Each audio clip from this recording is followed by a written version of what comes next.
தமிழ் மக்களை அளவு செய்யும் ஆவணங்களாக விளங்குகின்ற ஐம்பெரும் காப்பியங்களில் ஒன்றான சிலப்பதிகாரம் இளங்கோவடிகளால் எழுதப்பட்டது. குடிமக்கள் காப்பியமான சிலப்பதிகாரம் அரசியல் பிழைத்தோர்க்கு அரணி கூற்றுகளாவான் என்பதை எடுத்து இயங்குகின்றது. இக்காப்பியத்தின் தலைவியான கண்ணகி தன் கணவன் கள்வன் அல்லன் என்பதை மன்னனுக்கும் உலகோருக்கும் உணர்த்த இதோ நெடுஞ்செழிய பாண்டியனின் அரச சபை நோக்கி விரைகிறார். காவலரே, காவலரே, காவல் உரியும் கையில் சிலம்பமாக ஆதிக்குடி போனோருக்கு வந்திருக்கின்றாள் என்று உங்கள் மன்னரிடம் கூறுங்கள். கூற மாட்டீர்களா? விலகுங்கள். யார் நீ? அரண்மனை காவலர்களே மூறி ஆவேச கோலத்தில் உள்ளே நுழையும் நீ யார்? புறாவுக்கு உடல் தந்து புகழ் பெற்ற மன்னவனின் வரலாற்றை தேர்காலில் மகளிட்டு நியாயம் காத்த மனுநீதி சோழனதன் பெருங்கதை நீதியின் இலக்கணமாய் பெற்று பெருமை கொண்ட திருமாவளவன் கரிகால சோழனதை பூம்புகாரே எனது ஊர். பெருவழியன் மாசாத்துவானின் மருமகள்.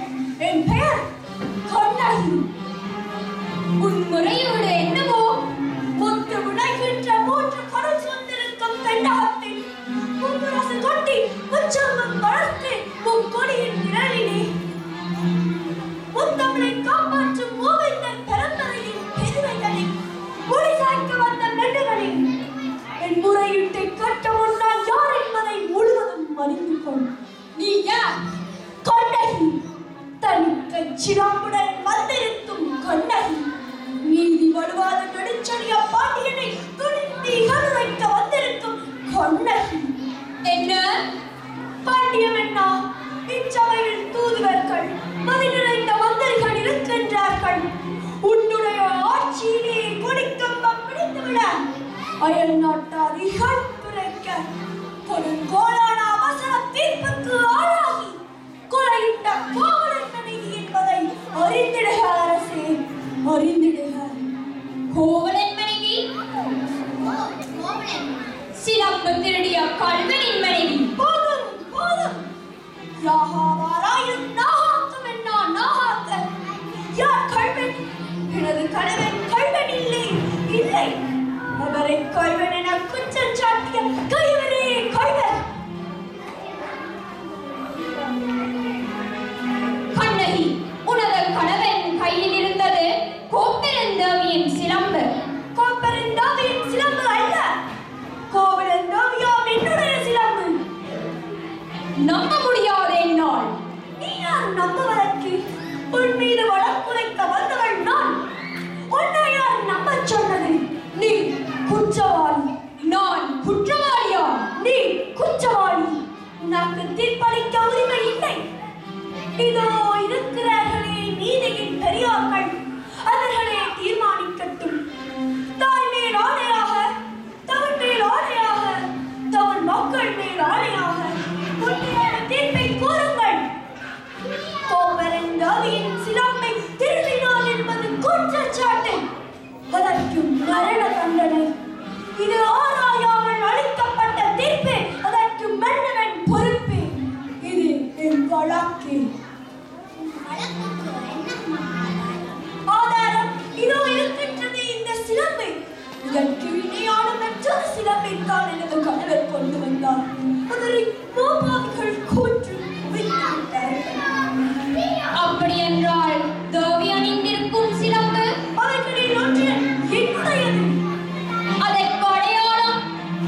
அடையாளம் 1000 கேள்வி கேட்டு உன்னை குற்றமற்றவனாக காட்டிக்கொள்ள துடைக்கிறாயே.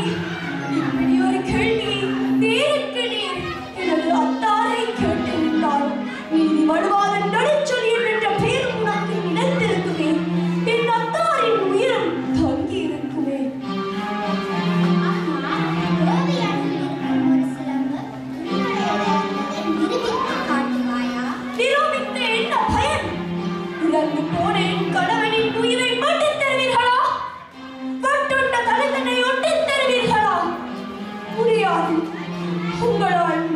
முடியாது.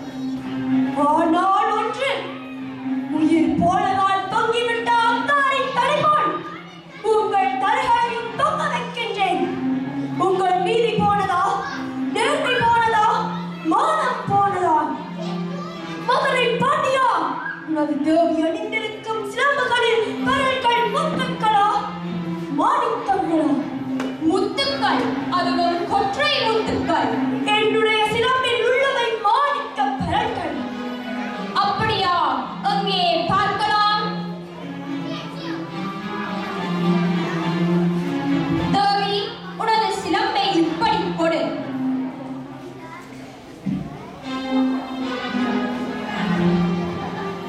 இதோ பார்த்தாயா முத்துக்களை? அடுத்த சிலம்பை.